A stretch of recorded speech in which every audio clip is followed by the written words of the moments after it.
ಎಲ್ಲರಿಗೂ ನಮಸ್ಕಾರ. Farmer bill, ರೈತರ ಬಿಲ್ಲು 2020 ಬಗ್ಗೆ ಇವತ್ತು ಡಿಸ್ಕಸ್ ಮಾಡ್ತಾ ಇದ್ದೀವಿ. ಹಾಗಾಗಿ ಕೇಂದ್ರ ಸರ್ಕಾರ ಅವರು 27ನೇ ತಾರೀಕು ಸೆಪ್ಟೆಂಬರ್ 2020ಕ್ಕೆ ಈ ಬಿಲ್ನ ಪಾಸ್ ಮಾಡಿದರು ಸೆಂಟ್ರಲ್ ಗೌರ್ಮೆಂಟ್ ಅವರು. ಈ ಬಿಲ್ನಲ್ಲಿ 3 ಸಬ್ಜೆಕ್ಟ್ ಇದೆ, ಅಂದರೆ 3 ವಿಷಯ ಇದೆ. ಈ ಬಿಲ್ನಲ್ಲಿ 3 ವಿಷಯ ಏನಂದರೆ, ಫಸ್ಟ್ ಒಂದು ಬಂದು farmers empower and protection agreement on price assurance and farm service.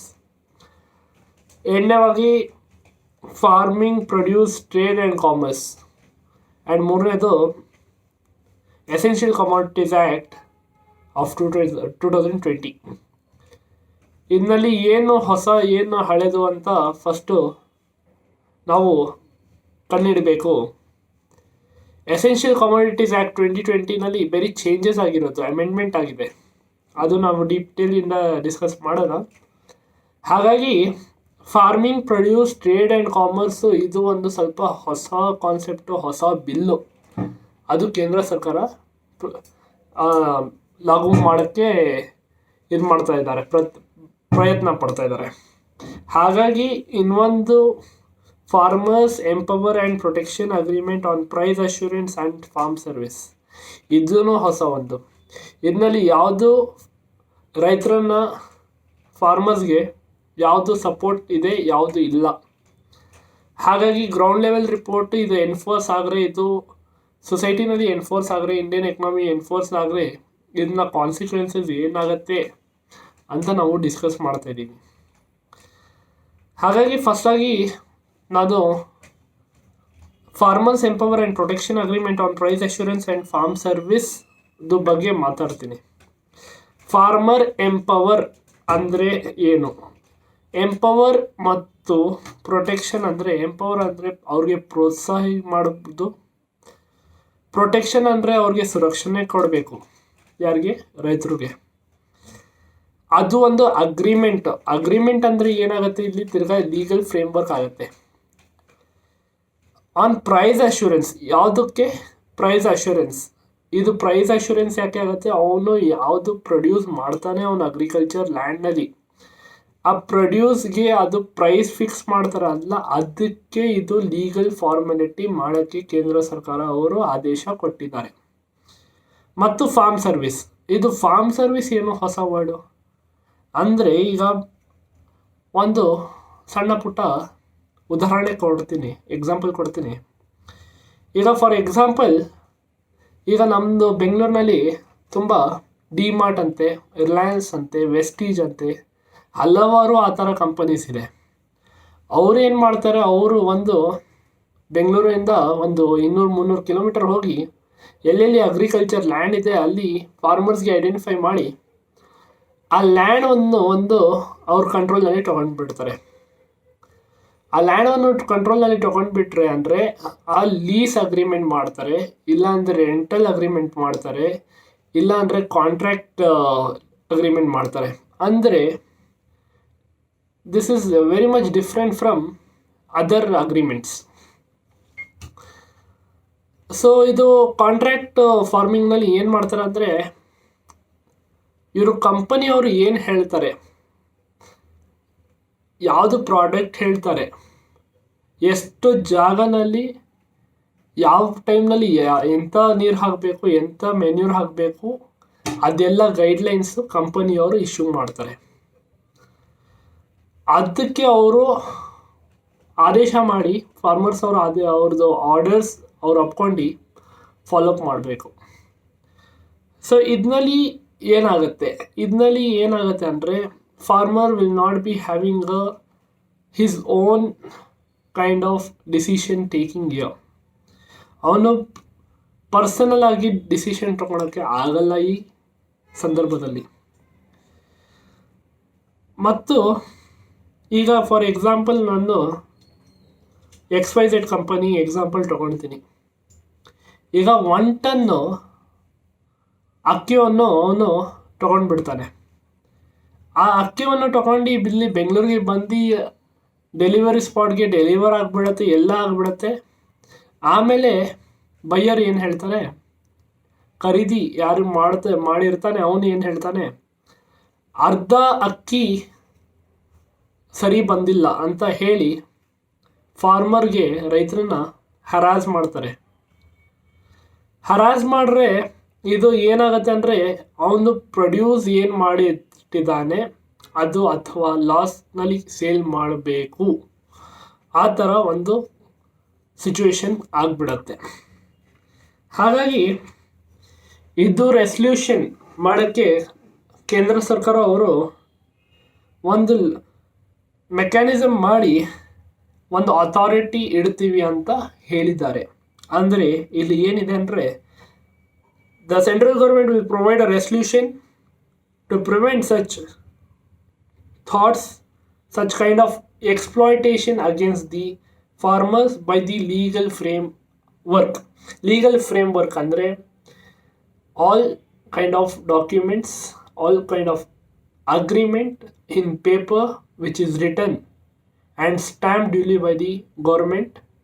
ಆ ಥರ ಒಂದು ಸಂದರ್ಭದಲ್ಲಿ ಆ ಥರ ಒಂದು ಪ್ರೋಸೆಸ್ ಆಗುತ್ತೆ, which will empower them to safeguard and help for the settlement mechanism between farmer and buyer by establishing authority of the government. ಆಯಿತು, ನಾನು ಮುಂಚೆನೇ ಇದು ಹೇಳಿದೆ, farmers empower and protection agreement on price assurance and farm service. ಈಗ protection, ಎಂಪವರು, price assurance ಗೊತ್ತಾಯಿತು. ಈಗ form service ಅಂದರೆ ಏನು ಅದನ್ನು ನಾನು ಹೇಳಿದ್ದೀನಿ, ಬಟ್ ಡೀಟೇಲ್ ಆಗಿ ಹೇಳ್ತೀನಿ ತಿರ್ಗಾ ಒಂದು ಸತಿ. ಈಗ ಫಾರ್ಮ್ ಸರ್ವಿಸ್ ಫಸ್ಟ್ ಇಂಗ್ಲೀಷ್ನಲ್ಲಿ ಎಕ್ಸಾಂಪಲ್ ನೋಡೋಣ. Suppose XYZ company specifically tells the farmers what exactly needed, in what quantity, quality, and the delivery of goods also should be made by the farmer. Such demand can be classified into contract farming. ಇದಕ್ಕೆ ನಾವು rental farming ಅಂತಲೂ ಕರಿಬಹುದು, if it is a rental, but majority it doesn't happen. Lease agreement ಹೇಳ್ಬೋದು, that also majority doesn't happen, but if farmer is getting exploited easily, then there are chances that even the situation can go for lease agreement. ಈ form ಸರ್ವಿಸಸ್ನಲ್ಲಿ ಏನಾಗುತ್ತೆ ಅಂದರೆ, ಆ ರೈತ ಒಂದು service ಕೊಡೋ ಥರ ಒಂದು ಸಿಚುವೇಶನ್ನು ಆಗುತ್ತೆ. ಆ ಕಂಪನಿ ಅವನು ಏನು ಹೇಳ್ತಾ ಇದ್ದಾನೆ ಆ ಫಾಲೋ ಮಾಡಬೇಕು. ಅವರು ಯಾವಾಗ ನೀರು ಹಾಕಬೇಕು, ಎಂಥ ಕ್ವಾಲಿಟಿ, ಕ್ವಾಂಟಿಟಿ, ಯಾವ ಕೈಂಡ್ ಆಫ್ ಗೂಡ್ಸ್ ಪ್ರೊಡ್ಯೂಸ್ ಮಾಡಬೇಕು, ಎಷ್ಟು ಉದ್ದ ಇರಬೇಕು, ಎಷ್ಟು ಡೆಪ್ತ್ ಇರಬೇಕು, ಡೈಮೆನ್ಷನ್ ಎಲ್ಲ ಕಂಪನಿಯವರು ಗೈಡ್ಲೈನ್ಸ್ ಕೊಡ್ತಾರೆ. ಅದು ಗೈಡ್ಲೈನ್ಸ್ಗೆ ಅವರು ಫಾಲೋ ಮಾಡಬೇಕು. The agreement will also outline the production of farm products and follow all conditions of the buyer. ಆ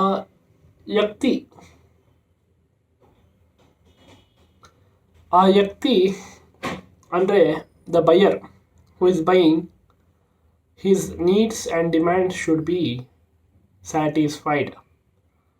ಅಂದರೆ ಈಗ ಒಂದು ವೇಯಿಂದ ಹೇಳಬೇಕಂದ್ರೆ ರೈತ ಮೇಲೆ pressure. The primary purpose, the fundamental purpose of this is contract farming, and the secondary purpose is it provides a legal framework. Okay, the farmers fear that powerful corporate investor would dominate the farmer and put a liability clause and file a suit in court of law. ಈ ರೈತವನ್ನು ಅವ್ರಿಗೆ ಒಂದು fear ಇರುತ್ತೆ, ದಾಚಿಕೆ ಇರುತ್ತೆ. ಎಲ್ಲಿ ಒಂದು ಇವರು corporate company ಅವ್ರ ಅಗೇನ್ಸ್ಟಲ್ಲಿ case ಹಾಕಿ ಇದು ಜಮೀನೇ ನಮ್ಮದೇ ಅಂತ ಹೇಳಿ ಕೊಟ್ಕೊಳ್ತಾರೆ. ಅದು ಎಲ್ಲ ಒಂದು ಚಾನ್ಸಸ್ ಆಗುತ್ತೆ. ಅಥವಾ the farmer fear that powerful corporate, the main and primary reason ಯಾಕೆ ಈ ಥರ ಫಿಯರ್ ಇರುತ್ತೆ ಅಂದರೆ ಒಂದು ಅವ್ರಿಗೆ ಕೋರ್ಟು ಕಚೇರಿ ಹೋಗಬಾರ್ದು ಅಂತ ಒಂದು ಮೈಂಡ್ ಇರುತ್ತೆ. ಹಾಗಾಗಿ ಕೇಂದ್ರ ಸರ್ಕಾರ ಮತ್ತು ರಾಜ್ಯ ಸರ್ಕಾರ ಮೇಲೆ ಡೌಟ್ ಇದ್ದೂ ಇರುತ್ತೆ, ನಮ್ಮ ಜುಡಿಷರಿ ಮೇಲೆ ಡೌಟ್ ಇದ್ದೂ ಇರುತ್ತೆ, because of lack of education. So to avoid all this things, farmers are protesting. ಇದು ಒಂದು ಆ್ಯಕ್ಟ್ ಆಯಿತು.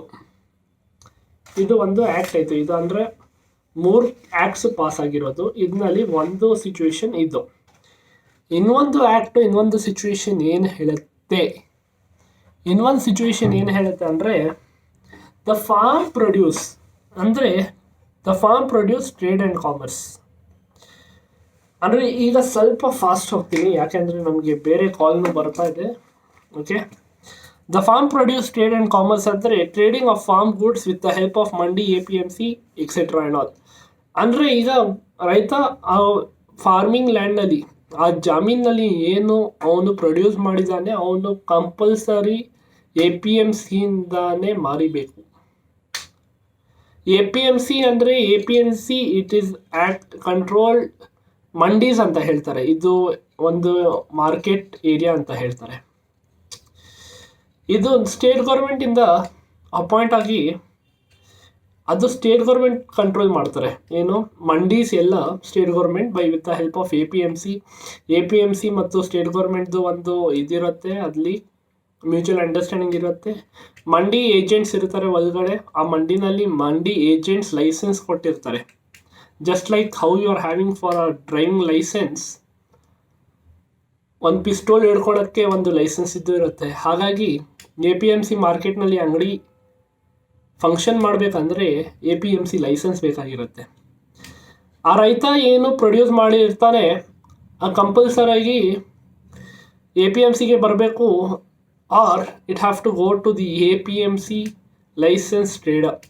ಓಕೆ, ಆವಾಗ ಏನಾಗುತ್ತೆ, ಅವನಿಗೆ ಗೌರ್ಮೆಂಟ್ ಸೈಡಿಂದ MSP ಅಂದರೆ ಮಿನಿಮಮ್ ಸಪೋರ್ಟ್ ಪ್ರೈಸ್ನು ಸಿಕ್ಕತ್ತೆ, ಕಮಿಷನ್ನು ಸಿಕ್ಕತ್ತೆ, ಮತ್ತು ಅವನು ಏನು ಪ್ರೊಡ್ಯೂಸ್ ಮಾಡಿದ್ದಾನೆ ಅದು ರೇಟ್ನೂ ಸಿಕ್ಕತ್ತೆ. ಇದರಲ್ಲಿ ಬೆನಿಫಿಟ್ ಯಾರು ಆಗುತ್ತಾ ಇರೋದು? ಇದು ರೈತ ಆಗ್ತಾ ಇದ್ದಾನೆ. ಎಷ್ಟು ದಿನ ತನಕ ಇದು ನಡೀತಾ ಇತ್ತು. ಹಾಗಾಗಿ ಈಗ ಈ ಥರ ಮಾಡ್ರೆ ಒಂದು ಸಂದರ್ಭದಲ್ಲಿ ಒಂದು ಪಾಯಿಂಟ್ ಬರುತ್ತೆ, ಇಲ್ಲಿ ಫಾರ್ಮಿಂಗ್ ಸೆಕ್ಟರಿಂದ ಕೇಂದ್ರ ಸರ್ಕಾರ ಅವರು ಆಚೆ ಕಡೆ ಹೋಗಬೇಕು. Just like railways,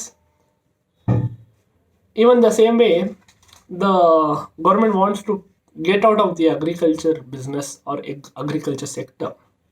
The reason for this is so simple. For central government the way is very simple, but the sufferers are ultimate farmers and ultimate sufferers who have to buy the commodities at a high rate is customers. ಇದು ನಾನು ಯಾಕೆ ಹೇಳ್ತಾ ಇದ್ದೀನಿ ಅಂದರೆ ಸ್ವಲ್ಪ ಮುಂದೆ ಹೋಗಿ ನಾವು ನೋಡ್ತೀನಿ ಏನೇನು ಕಾನ್ಸಿಕ್ವೆನ್ಸಸ್ ಬರುತ್ತೆ ಅಂತ.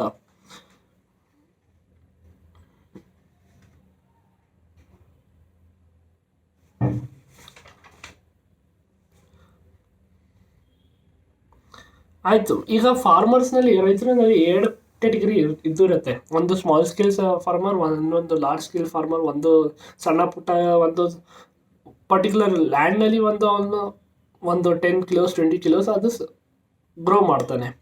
ಹಾಗಾಗಿ ಇನ್ನೊಂದು ಒಬ್ಬ 1 ಎಕರೆ ಜಮೀನಲ್ಲಿ 1000 kg ಪ್ರೊಡ್ಯೂಸ್ ಮಾಡ್ತಾನೆ. ಅದು ಆ particular person who is growing less quantities can sell to direct customer. ಆ ಲೆಸ್ ಕ್ವಾಂಟಿಟಿ ಎಷ್ಟಿದೆ ಆ ಡೈರೆಕ್ಟ್ ಕಸ್ಟಮರ್ಗೆ ಮಾರ್ಬೋದು. ಬಟ್ ಬಲ್ಕ್ನಲ್ಲಿ ಏನು ಇದೆ ಪ್ರೊಡ್ಯೂಸು ಅದು ಕಂಪಲ್ಸರಿ ಆಗಿ APMCಗೆ ಬರಬೇಕು. APMCಗೆ ಬರೋಕ್ಕೆ ಅಲ್ಲಿಂದ ಟ್ರಾನ್ಸ್ಪೋರ್ಟೇಷನ್ ಕಾಸ್ಟ್ ಕೊಡಬೇಕು. And all the factors what ever it is related, just like how I said transportation is one of the example. All the factors related to the farmer, he have to pay them and bring them to the APMC just to sell the product. Okay, impact ಏನಾಗುತ್ತೆ ಇದರಿಂದ? Free trade in agriculture ಅಂತ ಕೇಂದ್ರ ಸರ್ಕಾರ ಅವರು ಹೇಳ್ತಾರೆ. ಮತ್ತು ಅವರು sale tax ಹಾಕಲ್ಲ ಇದಕ್ಕೆ ಅಂತ ಹೇಳ್ತಾ ಇದ್ದಾರೆ. ಮತ್ತು ಕೇಂದ್ರ ಸರ್ಕಾರ ಅವರು ಒಪ್ಕೊಂಡಿದ್ದಾರೆ ನಾವು ಅಗ್ರಿಕಲ್ಚರ್ ಸೆಕ್ಟರಿಂದ ಆಚೆ ಕಡೆ ಬರಬೇಕಂತ ಅವರು ಒಪ್ಕೊಂಡಿದ್ದಾರೆ. ಮೀನ್ಸ್ ಇದು ಆದರೆ ಏನಾಗುತ್ತೆ ಅಂದರೆ there will be no support given to farmers. Decisions agriculture sector ಬಗ್ಗೆ ಅವರು ತಗೊಳಲ್ಲ ಕೇಂದ್ರ ಸರ್ಕಾರ. ಸಪೋರ್ಟ್ MSP ಇದು ಏನು ಸಿಗ್ತಾಯಿದೆ ಇಷ್ಟು ದಿನ ಅದು ಸಿಕ್ಕಲ್ಲ, ಲೋನ್ಸ್ ಏನು ಸಿಗ್ತಾ ಇತ್ತು ಬ್ಯಾಂಕಿಂದ ಅದು ಸಿಕ್ಕಲ್ಲ. ಅಂದರೆ ಒಂದು ಗಂಭೀರ ಪರಿಸ್ಥಿತಿನಲ್ಲಿ ಬಂದ್ಬಿಡ್ತಾರೆ ಫಾರ್ಮರ್ಸ್ ಅವರು. ಅದಕ್ಕೆ ಆ ಥರ ಕೈಂಡ್ ಆಫ್ ಇಂಟರ್ವೆನ್ಷನ್ಸ್ಗೆ ರಿಮೂವ್ ಮಾಡೋಕ್ಕೆ, ಆ ಕೈಂಡ್ ಆಫ್ ಇಂಟರ್ವೆನ್ಷನ್ಸ್ ರಿಮೂವ್ ಮಾಡೋಕ್ಕೆ ಅಂದರೆ ಏನು ಫಾರ್ಮರ್ ಲೋನ್ಸು ಸಾಲ ಆಗಿಬಿಟ್ಟಿದೆ, ಆ ಥರ ಫಾರ್ಮರ್ಸ್ ರೈಟ್ಸ್, ಫಾರ್ಮರ್ಸ್ ಪ್ರೊಟೆಸ್ಟು ಅಂದರೆ ಫಾರ್ಮರ್ಸ್ದು ಏನಾದರೂ ಒಂದು ಸಣ್ಣ ಪುಟ್ಟ ಇಶ್ಯೂ ಇದ್ದು ಇರುತ್ತೆ. ಆ ವಿಷಯನ ಕೇಂದ್ರ ಸರ್ಕಾರ ಎಂಟರ್ಟೈನ್ ಮಾಡಲ್ಲ. ಯಾಕೆ ಅಂದರೆ ಅವರು ಈ ಅಗ್ರಿಕಲ್ಚರ್ ಸೆಕ್ಟರಿಂದ ಆಚೆ ಕಡೆ ಬಂದುಬಿಡ್ತಾರೆ. ಓಕೆನಾ? ಆಮೇಲೆ ಇದು ನೋಡ್ಕೊಳ್ಳಿ, ನಾನು ಬೇಕಂದರೆ ಸ್ಕ್ರೀನ್ಶಾಟ್ ತೊಗೊಂಡು ಹಾಕ್ತೀನಿ. ಇದು ಡಿಮ್ಯಾಂಡ್ ಆ್ಯಂಡ್ ಸಪ್ಲೈ ಕರ್ವ್, ಇದು ನಾನು ಹಾಕ್ತಾ ಇರ್ತೀನಿ. ಇದು ಆಮೇಲೆ ನೋಟ್ಸ್ನು ಅವೈಲೇಬಲ್ ಇದ್ದು ಇರುತ್ತೆ. ಓಕೆ, ಎಕನಾಮಿಕ್ಸಲ್ಲಿ ನಾವು ಆಲ್ರೆಡಿ ಓದಿದ್ದೀವಿ. Demand and supply place on important role where a price will be a main factor. Okay,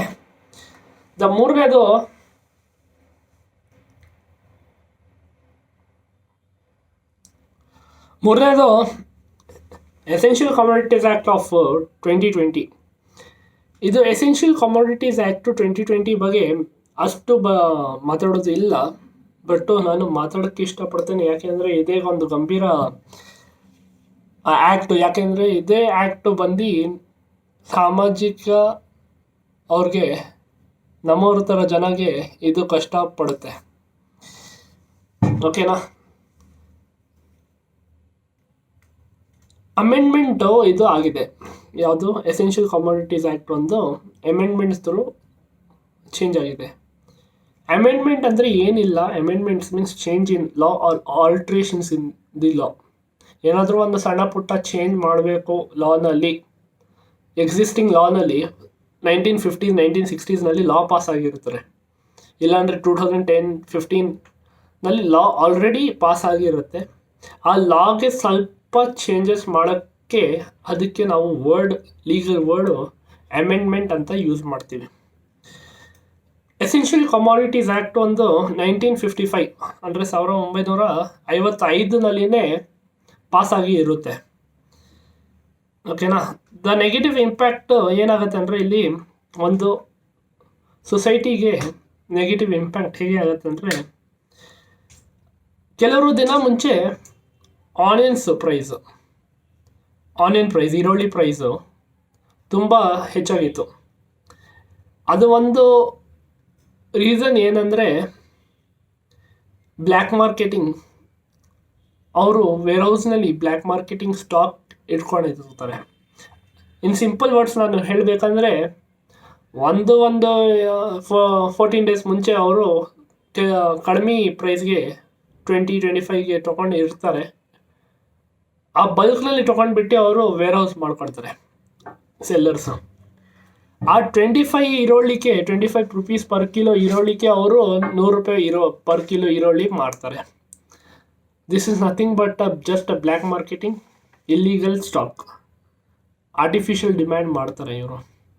similarly March 2020 ಯಾವಾಗ ಕೋವಿಡ್ ಔಟ್ಬ್ರೇಕ್ ಆಯಿತು, ಆವಾಗ ಕೆಲವರು ದಿನ ತನಕ ಒಂದು ಹ್ಯಾಂಡ್ ಸ್ಯಾನಿಟೈಸರ್ ಮತ್ತು ಫೇಸ್ ಮಾಸ್ಕು PPE ಕಿಟ್ನಲ್ಲಿನೂ ಈ ಥರ ಪರಿಸ್ಥಿತಿ ಬಂತು.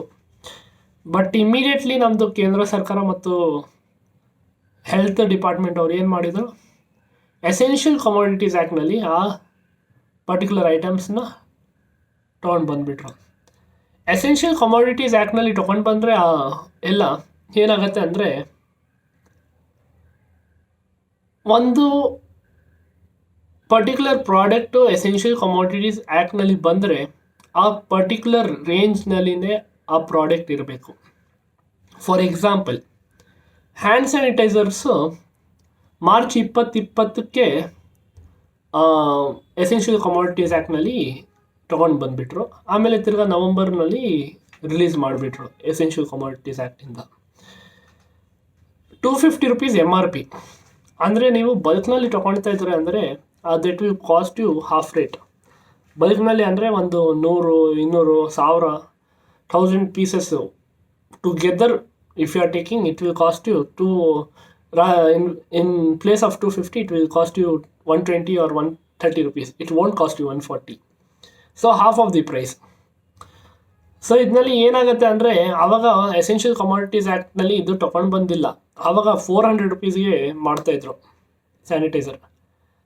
ಅದೇ ಟೈಮ್ನಲ್ಲಿ ಒಂದು ಇಮಿಡಿಯೇಟ್ ಒಂದು 4-5 ಡೇಸ್ನಲ್ಲಿ ಗೌರ್ಮೆಂಟ್ ಅವರು ಇನಿಷಿಯೇಟ್ ಮಾಡಿ ಆ್ಯಕ್ಷನ್ನು ಎಸೆನ್ಷಿಯಲ್ ಕಮಾಡಿಟೀಸ್ ಆ್ಯಕ್ಟ್ನಲ್ಲಿ ತೊಗೊಂಡು ಬಂದುಬಿಟ್ರು. ಹಾಗಾಗಿ ಈಗ ಪ್ರೆಸೆಂಟ್ನಲ್ಲಿ ಏನು ಸಿಚುವೇಶನ್ ನಡೀತಾ ಇದೆ ಅಂದರೆ, ಎಡಿಬಲ್ ಆಯಿಲ್ ಅಂದರೆ ನಿಮ್ಮದು ಕಿಚನ್ನಲ್ಲಿ ಏನು ಯೂಸ್ ಆಗುತ್ತೆ ಆ ಆಯಿಲ್ಸ್ ಎಲ್ಲ, ದಾಲು, ಅಕ್ಕಿ ಮತ್ತು ಆ ಥರ ಪ್ರತಿದಿನಲೂ ನಾವು ಏನು ಕನ್ಸ್ಯೂಮ್ ಮಾಡ್ತೀವಿ ಆ ಕೈಂಡ್ ಆಫ್ ಗೂಡ್ಸ್ ಎಲ್ಲ ಇವರು ಎಸೆನ್ಷಿಯಲ್ ಕಮಾಡಿಟೀಸ್ ಆ್ಯಕ್ಟಿಂದ ವಿಡ್ರಾ ಮಾಡ್ತಾ ಇದ್ದಾರೆ. ಯಾಕೆಂದರೆ ಇವರು ಫಸ್ಟ್ ಆಫ್ ಆಲ್ ಹೇಳ್ತಾ ಇದ್ದಾರೆ, ಫಾರ್ಮಿಂಗ್ ಇಂಡಸ್ಟ್ರಿಯಿಂದ, ಅಗ್ರಿಕಲ್ಚರ್ ಸೆಕ್ಟರಿಂದ ನಾವು ಆಚೆ ಕಡೆ ಬರಬೇಕು. ಅಗ್ರಿಕಲ್ಚರ್ ಸೆಕ್ಟರಿಂದ ಆಚೆ ಕಡೆ ಬರಬೇಕಂದ್ರೆ this will be the main and the primary focus. ಇದರಿಂದ ಫಸ್ಟ್ ಇವರು ಆಚೆ ಕಡೆ ಬರಬೇಕು. ಇದರಲ್ಲಿ ಆಗ್ಬಿಡುತ್ತೆ ಅಂದರೆ ಒಂದು ಕಂಟ್ರೋಲ್ ಇರುತ್ತೆ, ಪ್ರೈಸ್ ಮೇಲೆ ಕಂಟ್ರೋಲ್ ಇರುತ್ತೆ. ಆ ಕಂಟ್ರೋಲನ್ನು ಇರೋಲ್ಲ ಈಗ ಫ್ಯೂಚರ್ನಲ್ಲಿ. ಫಾರ್ ಎಕ್ಸಾಂಪಲ್ ನಾನು ಹೇಳಬೇಕಂದ್ರೆ, ಆಮೇಲೆ ತಿರ್ಗಾ ಬಿಫೋರ್ ಮೂವಿಂಗ್ ಟು ಎಕ್ಸಾಂಪಲ್, ಇನ್ನೊಂದು ಪಬ್ಲಿಕ್ಕು ಅಪೋಸ್ ಮಾಡಿದರು ಆ ಥರ ಗೌರ್ಮೆಂಟು ಆಚೆ ಕಡೆ ಹೋಗಬಾರ್ದು ಫಾರ್ಮಿಂಗ್ ಸೆಕ್ಟರಿಂದ ಅಂತ. ಗೌರ್ಮೆಂಟ್ ಒಪ್ಕೊಂಡಿದ್ದಾರೆ. ಪೆರಿಷಬಲ್ ಗೂಡ್ಸ್ಗೆ ಮತ್ತು ನಾನ್ ಪೆರಿಷಬಲ್ ಗೂಡ್ಸ್ಗೆ ಅವರು ಖಂಡಿತ ಆ್ಯಕ್ಷನ್ ತಗೊಳ್ತಾರೆ ಅಂತ ಹೇಳಿದ್ದಾರೆ. ಪೆರಿಷಬಲ್ ಗೂಡ್ಸ್ಗೆ 100% ಬೂಸ್ಟ್ ಆಗಬೇಕು ಮತ್ತು ನಾನ್ ಪೆರಿಷಬಲ್ಗೆ 50 ಬೂಸ್ಟ್ ಆಗಬೇಕು ಅಂತ ಹೇಳಿದ್ದಾರೆ. ಅಂದರೆ ಇದು ಏನಂತ ನಿಮಗೆ ಹೇಳ್ತೀನಿ ನಾನು. ಈಗ ಎಕ್ಸಾಂಪಲ್ ನಾನು ಆನಿಯನ್ದು ಕೊಟ್ಟಿದ್ದೆ, ನಾನು ಬೇರೆ ಎಕ್ಸಾಂಪಲ್ ಕೊಡ್ತೀನಿ. ಓಕೆ, ಆನಿಯನ್ ಎಕ್ಸಾಂಪಲ್ ನಾನು ಕೊಟ್ಟಿದ್ದೆ. ಈಗ 25 ರೂಪೀಸ್ ಆನಿಯನ್ನು, ಓಕೆನಾ? ಈಗ 25 ಫಸ್ಟು ಆನಿಯನ್ನು ಪೆರಿಷೇಬಲ್ ನಾನ್ ಪೆರಿಷೇಬಲ್ ಅಂತ ನಾವು ಕಂಡುಹಿಡಬೇಕು. ಆ ಕಂಡುಹಿಡಿದ ನಂತರ ಅದು ನಾನ್ ಪೆರಿಷೇಬಲ್ ಇದ್ದರೆ 50% ಇನ್ಕ್ರೀಸ್ ಅಂದರೆ 25ಇಂದ 50%. If it goes the double of the price, government will take action. 25 ಅಂದರೆ 50 ಮೇಲೆ. ಇದು ನಾವು ವೆಜಿಟೇಬಲ್ಸ್ನಲ್ಲಿ ಹೇಳೋಕ್ಕೆ ಆಗಲ್ಲ. ಯಾವಾಗ ಒಂದೊಂದು ಸತಿ ಗೌರ್ಮೆಂಟ್ನ ಒಪ್ಕೊಳ್ತಾರೆ, agriculture produce, FMCG goods, fruits, ವೆಜಿಟೇಬಲ್ಸ್ಗೆ ಗೌರ್ಮೆಂಟ್ ನೆಗ್ಲೆಕ್ಟ್ ಮಾಡಿಬಿಡ್ತಾರೆ. ಹಾಗಾಗಿ ನಾವು ಒಂದು ಎಕ್ಸಾಂಪಲ್ ತೊಗೊಳ್ಳೋಣ, ಎಗ್ದು ಮೊಟ್ಟೆ. ಈಗ ಸದ್ಯಕ್ಕೆ ಒಂದು 20-30 ಡೇಸ್ ಮುಂಚೆ ಮೊಟ್ಟೆ ಪ್ರೈಸು ಒಂದು ಬಂದು 5 ರೂಪಾಯಿ ಇತ್ತು. ಅಥವಾ ಬಲ್ಕ್ನಲ್ಲಿ ತೊಗೊಳ್ತಾ ಇದ್ದಾರೆ ಅಂದರೆ 4 ರೂಪಾಯಿ 50 ಪೈಸೆ ಇತ್ತು ಅಂತ ರಿಪೋರ್ಟ್ ಹೇಳುತ್ತೆ. ಅಂದರೆ ಒಂದು ಕ್ರೇಟೋನಲ್ಲಿ 30 ಮೊಟ್ಟೆ ಬರುತ್ತೆ, ಓಕೆನಾ? So 5 3 is 150 rupees per tray.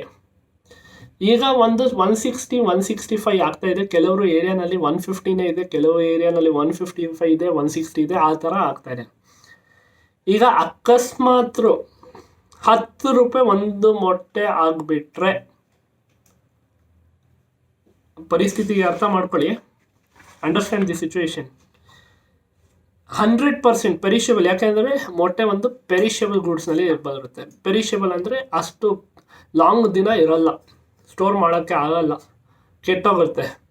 ಅದಕ್ಕೆ ಅಕಸ್ಮಾತ್ 10 ರೂಪಾಯಿ ಆದರೆ ಮೊಟ್ಟೆ 10-11 ರೂಪಾಯಿ ಆದರೆ government will certainly take action and think to reduce the price.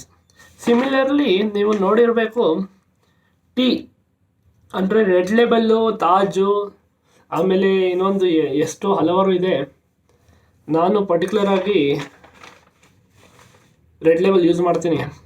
Red Label price ಬಂದು ನಾನು ಮಾರ್ಕೆಟ್ನಲ್ಲಿ ಕೇಳುವಾಗ ನಮ್ಮ ಅಂಗಡಿಯವ್ರಿಗೆ 110 ಫಾರ್ 250 ಗ್ರಾಮ್ಸ್ ಅಂತ ಅಮೆಝಾನ್ನಲ್ಲಿನೂ ತೋರಿಸ್ತಾ ಇದೆ. ಅದೇ ರೇಟು ನಾವು ಕನ್ಸಿಡರ್ ಮಾಡಿ ಹೋಗೋಣ. ಅಮೆಝಾನ್ ರೇಟೇ. ನಾವು ಟೀ ಪೆರಿಷೇಬಲ್, ನಾನ್ ಪೆರಿಷೇಬಲ್, ಇದು ನಾನ್ ಪೆರಿಷೇಬಲ್ನಲ್ಲಿ ಬರುತ್ತೆ. ನಾನ್ ಪೆರಿಷೇಬಲ್ನಲ್ಲಿ ಬಂದರೆ ಫಸ್ಟು ಏನು ಮಾಡಬೇಕು, ನಾನ್ ಪೆರಿಷೇಬಲ್ದು 50% ಬೂಸ್ಟ್ ಆದರೆ ಗೌರ್ಮೆಂಟ್ ಅವರು ಆ್ಯಕ್ಷನ್ ತಗೊಳ್ತಾರೆ. ಅಂದರೆ ಈಗ ಸದ್ಯಕ್ಕೆ 110 ಇದೆ, 110ಇಂದ 50% ಜಾಸ್ತಿ ಆದರೆ, ಅಂದರೆ 55 ರೂಪೀಸ್ ಜಾಸ್ತಿ ಆಯಿತು ಅಂದರೆ ಗೌರ್ಮೆಂಟ್ ಆ್ಯಕ್ಷನ್ ತಗೊಳ್ತಾರೆ. 110 + 55 ರೂಪೀಸ್ ಎಷ್ಟಾಗುತ್ತೆ, 165 ರೂಪೀಸ್ ಆಗುತ್ತೆ.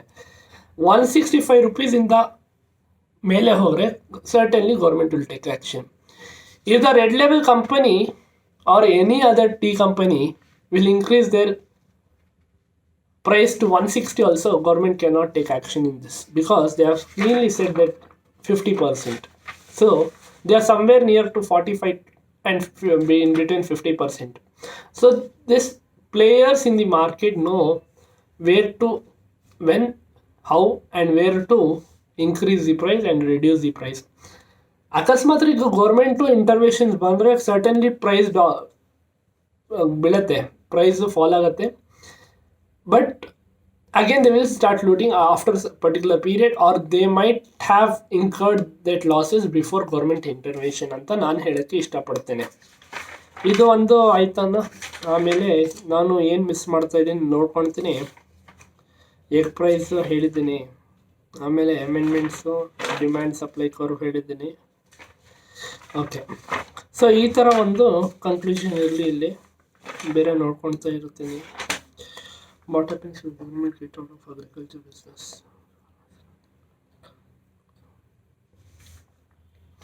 ಅಂದರೆ ಇನ್ನೊಂದು ಪೇಜ್ ಇದ್ದಿರುತ್ತೆ. ನಿಮಿಷ.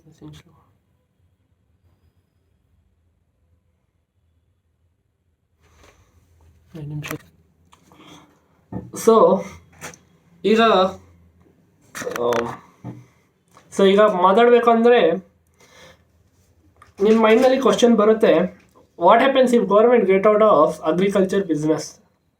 ಕೇಂದ್ರ ಸರ್ಕಾರ ಅವರು ಅಗ್ರಿಕಲ್ಚರ್ ಸೆಕ್ಟರಿಂದ ಆಚೆ ಕಡೆ ಬಂದರೆ ಏನಾಗುತ್ತೆ.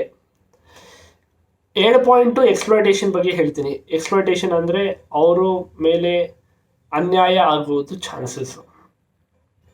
ಫಸ್ಟ್ ಒನ್ ಬಂದು ಪ್ರೈವೇಟ್ ಪ್ಲೇಯರ್ಸು ಅಥವಾ ಸೆಲ್ಲರ್ಸ್, ಬೈಯರ್ಸು.